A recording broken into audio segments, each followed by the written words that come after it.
ஜுமாவின் சிறப்பு. அஸ்ஹர் ஒரு புத்திசாலியான, கலகலப்பான சிறுவன்.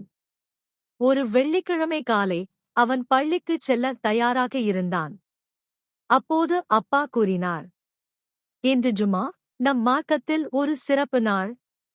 சுத்தமாக நறுமணத் திரவம் பயன்படுத்தி வேகமாக தயாராகி வா, மசூதிக்கு நேரத்துக்கு போகணும்.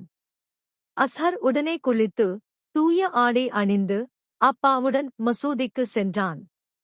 ஜுமா தொழுகையின் முன் ஹுத்பாவை கவனமாக கேட்டான். தொழுகை முடிந்ததும் அவன் முகம் மகிழ்ச்சியில் ஒளிர்ந்தது. அப்பா கேட்டார், அஸ்ஹர், எப்படி இருந்தது? அஸ்ஹர் சிரித்துக் கூறினான், நெஞ்சம் அமைதியாக இருக்கு அப்பா. இந்நாள் நமக்கே ஒரு பரிசு மாதிரி. பாடம். வெள்ளிக்கிழமை ஜுமா நாள் இஸ்லாமியர்களுக்கான ஒரே வார விழா. சுத்தம், தொழுகை, துஆ இவை அனைத்தும் இதன் முக்கிய அம்சங்கள். சிறுவர்களும் இதில் பங்கேற்க வேண்டும், ஏனெனில் இது ஒரு நன்மை நிறைந்த நாள்.